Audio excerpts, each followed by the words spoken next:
L'histoire commence alors que notre protagoniste blessé, nommé N, se tient au bord d'une falaise. Il se reproche d'être trop faible, mais il est soulagé de savoir que ce sera la fin.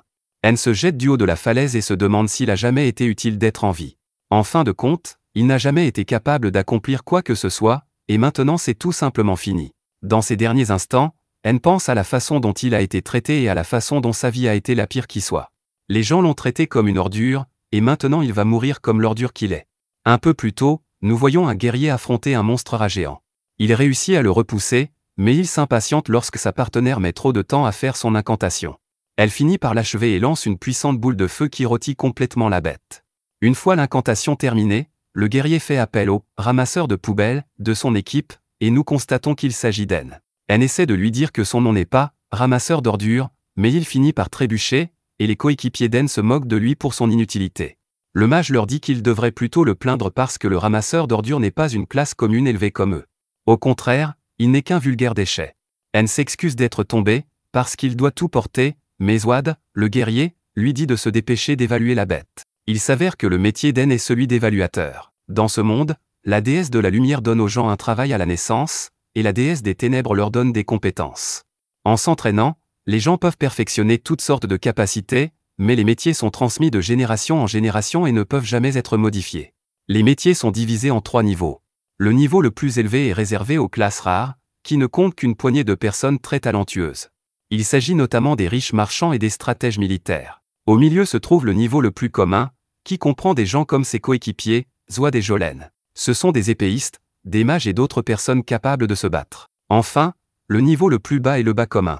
Il s'agit des paysans et des évaluateurs qui ne sont pas aptes au combat. Les emplois sont hérités par les enfants, généralement pour qu'ils puissent poursuivre le métier de leurs parents. Cependant, dans le cas d'N, il a perdu ses parents très tôt et n'a donc pas pu poursuivre l'activité familiale. C'est pourquoi il a décidé de devenir un aventurier. Il rêvait de devenir riche, mais les choses ne se passent jamais comme prévu.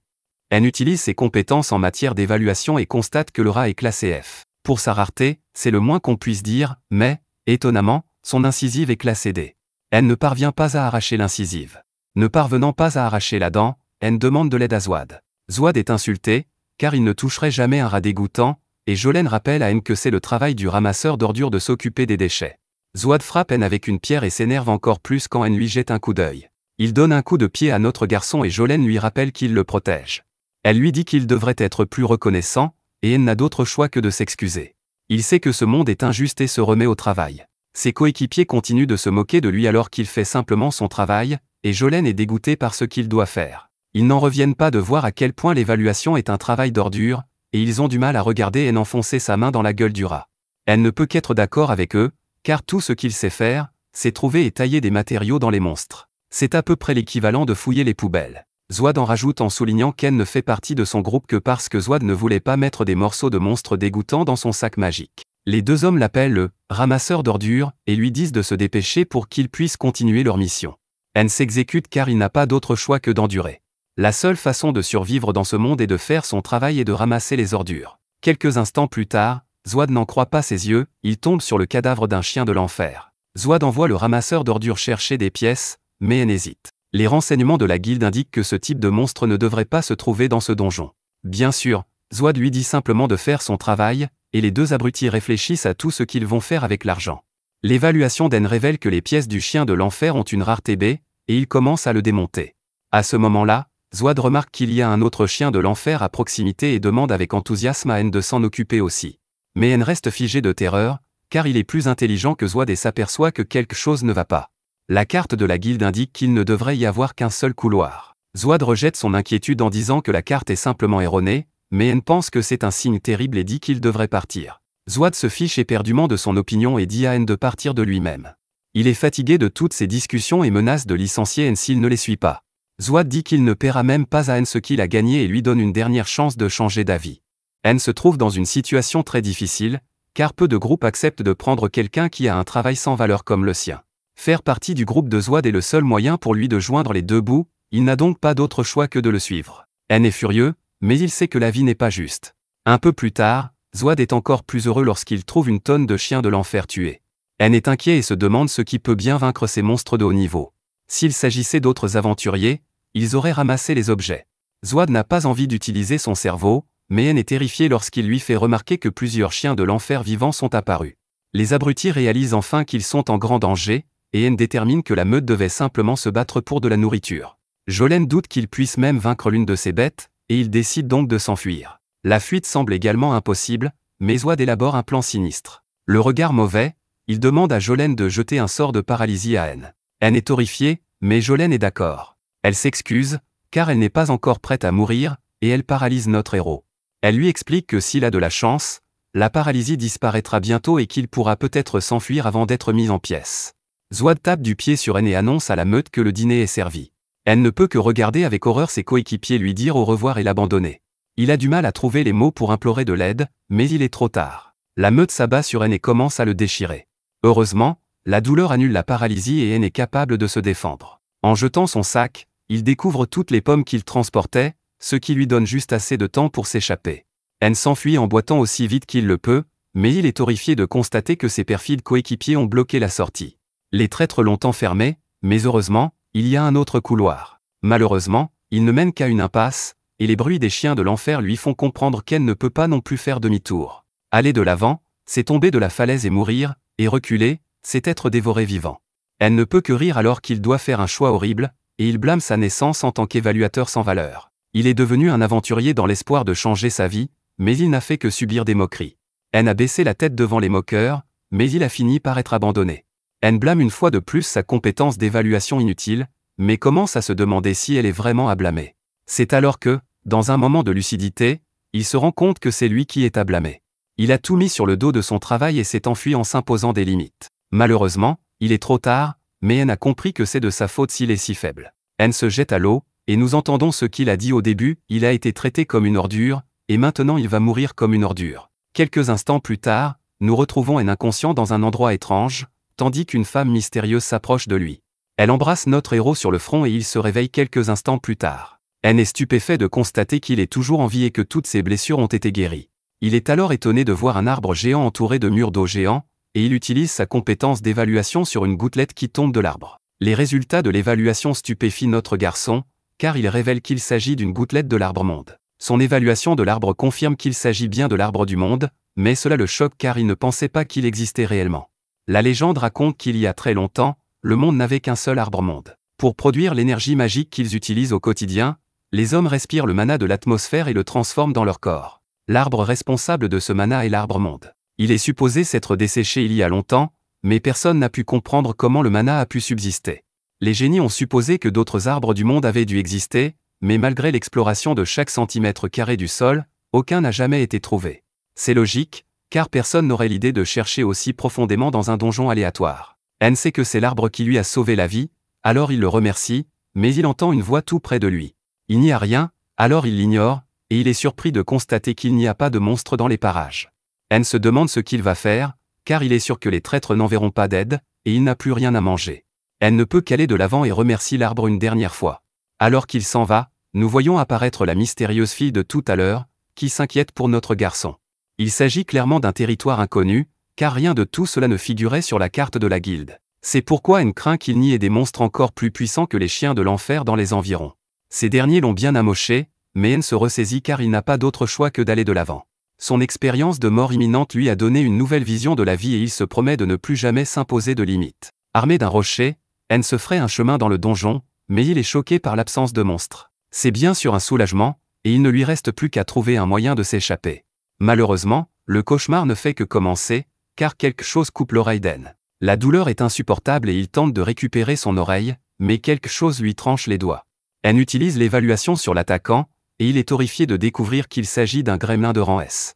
La bête le transperce instantanément, et N se rend compte qu'être capable de connaître le rang de son adversaire ne signifie pas qu'il est assez fort pour le combattre. N tente de s'échapper, mais il est à la merci du monstre. Le gremlin s'apprête à mettre fin à ses jours, mais N est stupéfait de voir qu'il s'est arrêté et qu'il tremble maintenant de peur. Le gremlin est complètement écrasé, et N est horrifié de voir qu'un ours de la mort de rang S est apparu. La bête transperce le visage d'N, détruisant l'un de ses yeux, et l'ours commence à l'écraser. N abandonne alors qu'il se prépare à mourir, mais un mystérieux garçon apparaît pour le sauver. Le garçon se plaint d'une fille qui le supplie de sauver N, et il dit à notre héros de ne pas se faire de fausses idées. N perd connaissance, et lorsqu'il se réveille, on voit que son œil abîmé a été remplacé. Il est de retour près de l'Arbre-Monde et constate avec stupéfaction que ses blessures sont guéries. Anne voit la mystérieuse jeune fille pour la première fois, et sa beauté le laisse sans voix. Il la compare à l'un des elfes que l'on voit dans les contes de fées, et elle donne un sourire à notre héros. À ce moment-là, une jeune fille gronde Anne parce qu'il ne boit pas le thé que sa fille lui a préparé. Elle voulait qu'il montre sa gratitude en buvant le thé, mais quelque chose distrayait tellement Anne qu'il n'a pas remarqué la fille qui tenait une tasse. Anne voulut d'abord savoir qui elles étaient, mais la mère le força à boire le thé de sa fille. Anne dit qu'il était délicieux, et il trouva mignon le mouvement des oreilles de la fille lorsqu'elle était contente qu'il aime le thé. La mère protectrice était furieuse et a averti Anne qu'elle l'effacerait de ce monde s'il avait ne serait-ce que de mauvaises pensées à l'égard de sa fille. Il s'est avéré que c'est cette petite vieille qui a sauvé Anne. Elle n'avait aucune envie de sauver une forme de vie inférieure comme Anne, mais sa fille, nommée Yuri, l'a pratiquement supplié de l'aider. La vieille dame s'appelait Ursula, et elle exigeait qu'Anne soit reconnaissant. Yuri répondit qu'elle n'avait rien fait, mais Ursula n'aurait jamais sauvé Anne si elle n'avait pas été là. Ursula demanda à Anne de se mettre à genoux devant Yuri et de lui montrer sa gratitude, ce qu'il fit. Il remercia Yuri, à sa grande joie, mais Ursula était furieuse de le voir se montrer si désinvolte en l'appelant par son prénom. Elle n'arrivait pas à croire qu'Ursula était une mère, et elle lui révéla qu'elle était aussi la gardienne de l'Arbre-Monde. Ce monde comptait 9 de ces arbres, et les gardiens étaient chargés de veiller à ce qu'ils vivent en paix. Il restait auprès d'eux pour les surveiller et parfois les protéger des attaques extérieures. Ursula vivait à cet endroit depuis que l'arbre y avait planté ses racines. Anne remarqua qu'elle parlait de Yuri, et Yuri lui révéla qu'elle était en fait l'Arbre-Monde lui-même. Plus précisément, elle était la volonté de l'Arbre-Monde et pouvait être considérée comme son esprit. Anne déclara que cela expliquait pourquoi elle était si belle, mais Yuri ne sut pas comment réagir à ce compliment. Bien entendu, Ursula s'emporta à nouveau et avertit Anne de ne pas toucher à Yuri avec ses sales pattes. Elle s'exclama qu'elle ne lui avait pas rendu son œil juste pour regarder sa fille, mais elle ne comprit pas ce qu'elle voulait dire. Elle ne se souvenait que maintenant qu'il s'était fait démolir par un ours et que son œil avait été réduit en miettes. Ursula lui révéla qu'elle avait soigné ses blessures à l'aide de gouttelettes provenant de l'Arbre-Monde. Malheureusement, les gouttelettes ne pouvaient pas restaurer les globes oculaires écrasés, alors les filles ont fait quelque chose de très gracieux pour lui, elles ont utilisé une partie de l'Arbre-Monde lui-même pour fabriquer un œil artificiel à Anne. Certains appelleraient cela une prothèse de l'œil spirituel. Bien sûr, c'est Yuri elle-même qui a demandé à Ursula d'utiliser ses pouvoirs pour qu'Anne puisse voir à nouveau. Elle ne comprenait pas pourquoi Yuri voulait tant l'aider. Elle lui expliqua que c'était parce qu'il l'avait remercié lors de leur première rencontre. Ursula expliqua qu'il était très rare que quelqu'un tombe dans ce gouffre, mais que lorsqu'il le faisait, Yuri le sauvait toujours. Cependant, aucun d'entre eux n'avait jamais manifesté de gratitude. En fait, c'était plutôt le contraire. Après avoir découvert quel était l'Arbre-Monde, la plupart des aventuriers ingrats avaient commencé à arracher des feuilles et des branches pour se les approprier. C'est pourquoi un simple « merci » de la part d'Anne la rendait si heureuse. Anne la remercia encore une fois, ce qui rendit Yuri folle de joie. Ursula déclara qu'ils avaient fini de sauver Anne, et qu'ils pouvaient donc se perdre, mais Yuri était inquiète.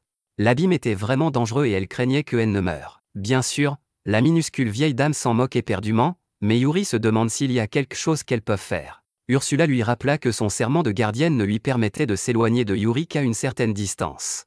Il lui était donc impossible de le raccompagner à l'extérieur. Malheureusement, la magie de téléportation ne fonctionnait pas non plus dans ce donjon. Yuri se mit à pleurer de désespoir, mais Ursula ne supportait pas de la voir si triste. Elle réalisa à quel point sa fille tenait à ce garçon, alors elle lutta contre sa propre haine pour lui et trouva une solution. Elle pointa du doigt le garçon et déclara qu'elle le formerait elle-même. Elle le rendrait assez fort pour qu'il puisse quitter cet endroit par ses propres moyens. Anne fut choquée d'entendre qu'il pourrait quitter cet endroit en vie, et il remercia à nouveau les dames. Ursula expliqua avec colère qu'il recevrait un entraînement personnel de la part du plus puissant des mages, et qu'elle n'accepterait donc rien d'autre que ses meilleurs efforts. Anne refusa de gâcher cette opportunité et se promit de faire de son mieux.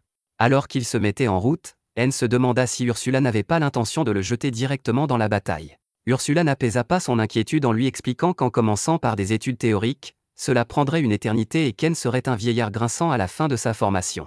Il n'y avait pas de temps à perdre, Ursula voulait le rendre fort le plus vite possible. Ils s'arrêtèrent et elle demanda à Anne de regarder quelque chose, mais il ne vit que l'obscurité.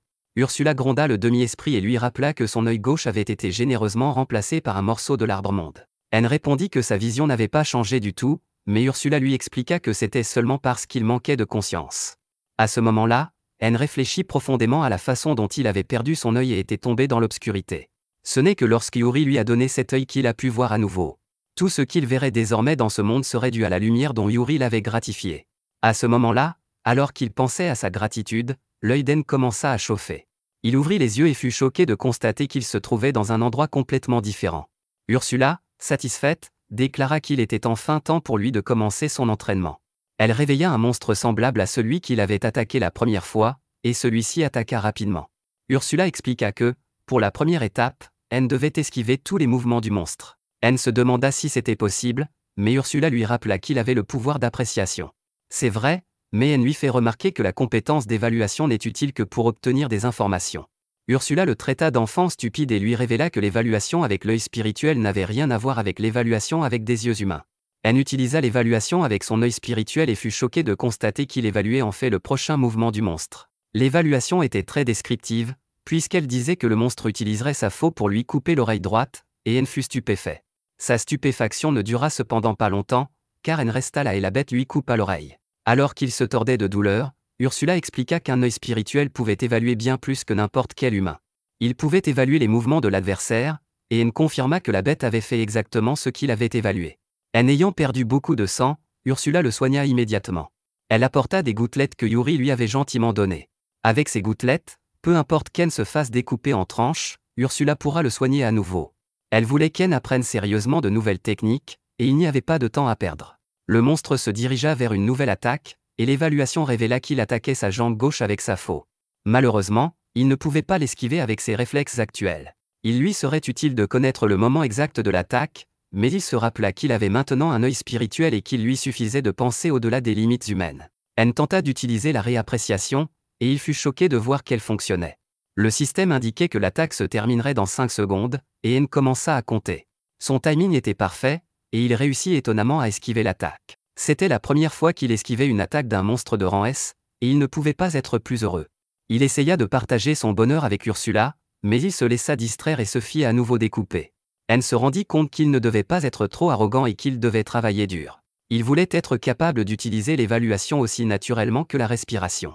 Anne était persuadée qu'une fois qu'il aurait appris à le faire, son monde entier allait changer.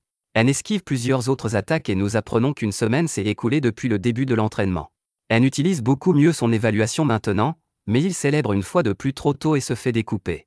Ursula s'en réjouit car, comme elle le dit, la douleur est le meilleur des professeurs, mais elle n'apprécie pas qu'elle prenne autant de plaisir à le faire. Alors qu'Ursula le soigne, elle lui révèle qu'il a obtenu la note de passage et qu'il est temps de passer à la leçon suivante. Pour celle-ci, il devra vaincre le gremlin, mais Anne rappelle à la vieille dame qu'il n'a pas de travail de combat.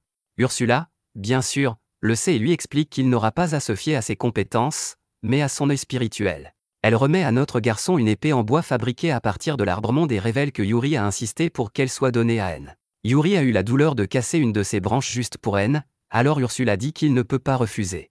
Il ne peut pas non plus la laisser se briser, et Ursula promet de la briser. Tandis qu'Ursula sanglote devant ce geste merveilleux, Anne promet de faire attention à la branche et remercie Yuri. À ce moment-là, le monstre s'approche à nouveau de lui, et Anne utilise l'évaluation pour déterminer quand et où il va attaquer. Anne pense qu'il lui suffira d'attendre le moment idéal pour frapper, et il commence son compte à rebours. Le moment idéal arrive, mais il manque à l'appel. Ursula lui explique qu'il est trop lent, mais ne lui donne aucun conseil. L'idée suivante d'Anne est de tenir son épée à l'endroit où le monstre va attaquer, mais cela ne marche pas non plus. Il se souvient que le monstre est une créature vivante dotée d'un cerveau, et qu'il est donc logique qu'il esquive lorsqu'il voit une arme. Anne devient frustrée, car les humains et les esprits ne voient pas les choses de la même façon, et il ne comprend pas. Heureusement, son instructeur l'aide enfin et lui rappelle que les mouvements ne sont pas la seule chose que son œil spirituel peut évaluer. Anne réfléchit attentivement et remarque que l'évaluation révèle également la trajectoire de l'attaque de son adversaire. Au lieu d'utiliser son évaluation normale, Anne se souvient d'utiliser son œil spirituel et active la super évaluation. Anne est stupéfait car le gremlin semble s'être arrêté de bouger, mais il réalise ce qui se passe réellement. Lorsqu'il évalue la trajectoire d'une attaque, il voit les mouvements de l'adversaire au ralenti. Cela permet à Anne de porter une attaque, mais il est choqué de voir qu'il a vaincu le gremlin d'un seul coup. Il se rend compte qu'alors que tout semblait se dérouler au ralenti, il se déplaçait toujours à une vitesse normale lors de l'évaluation. Cela a amplifié sa vitesse en temps réel, et son attaque a donc frappé avec beaucoup de force. Anne fête sa première victoire sur un monstre, qui plus est de rang S. Ursula lui reproche de ne pas avoir été à la hauteur. Ursula le réprimande pour la millionième fois parce qu'il s'est encore réjoui trop tôt, et lui explique que ce n'était rien. Pour la suite de son entraînement, il devra vaincre tous les gremlins de la région. Non loin de là, Yuri espère qu'Anne va bien. Un peu plus tard, nous retrouvons notre garçon et constatons qu'il s'est beaucoup amélioré et qu'il a vaincu tous les gremlins. Pour la suite de l'entraînement, Anne devra évaluer les capacités d'un gremlin et se les approprier. Ursula explique que les humains peuvent acquérir des compétences en les apprenant, mais que les monstres naissent avec des capacités innées. N est persuadée de pouvoir évaluer les capacités, mais il doute sérieusement de pouvoir se les approprier. Ursula le traite de gamin stupide et lui rappelle que l'évaluation a toujours consisté à lire des informations sur un adversaire. L'utilisateur comprend ces informations et en tire des connaissances.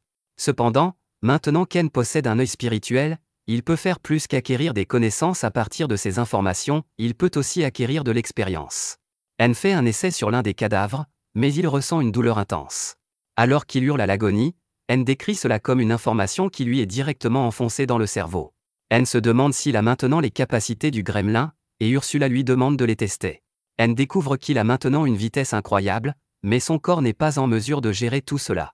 Tous ses muscles sont complètement déchirés, mais Ursula dit que c'est normal. Elle le soigne et lui dit de continuer à courir. Elle lui explique qu'en courant, on n'utilise pas seulement ses jambes, mais tout son corps. De plus, les fibres musculaires se renforcent à chaque fois qu'elles se déchirent, alors il doit continuer à courir. Ursula rit comme une folle en disant qu'il n'a qu'à endurer cette douleur quelques centaines de milliers de fois et qu'il aura un corps capable de supporter n'importe quelle vitesse.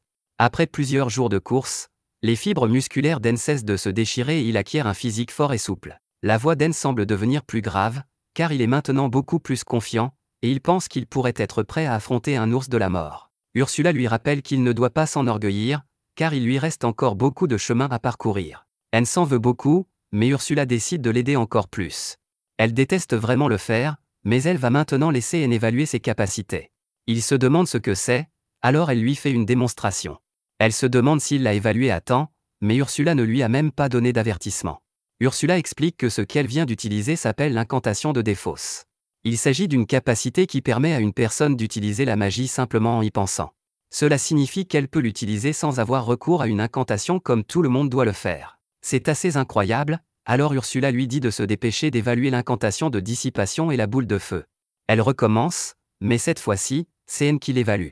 Il ressent à nouveau une immense douleur et son corps s'enflamme. Après s'être rapidement soigné, N réessaie, mais ne réussit qu'à obtenir l'incantation de dissipation.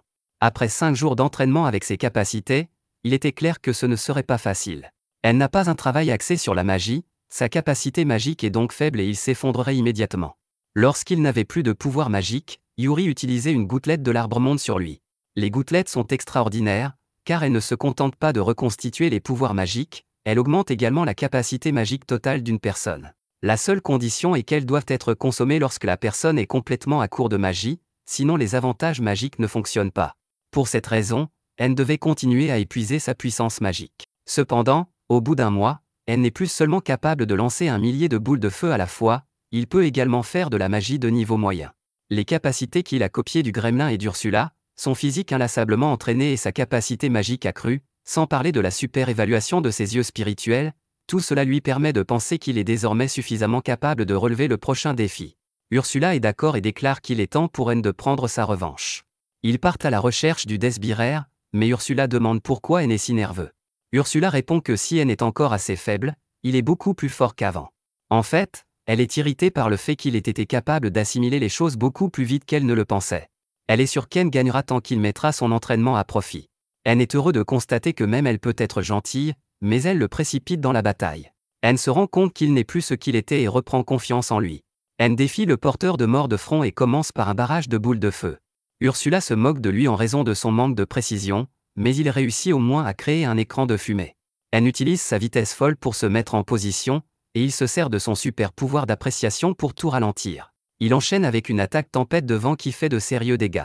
Le porteur de la mort est vraiment en colère, et N se rend compte que ses sorts individuels sont faibles parce qu'il n'est pas un utilisateur naturel de la magie. Pour cette raison, il doit s'assurer que ses attaques sont précises et qu'elles tombent directement. Un seul coup n'étant pas suffisant, N devra continuer à marteler la bête jusqu'à ce qu'elle tombe. N déclenche ensuite sa boule de feu de 100 balles, et l'ours s'effondre sous l'effet de l'attaque. N se demande si les Deathbearers ont toujours été aussi faibles, mais il se rend compte qu'il est devenu beaucoup plus fort. Merci d'avoir regardé mon récapitulatif. Abonnez-vous à la chaîne pour plus de vidéos.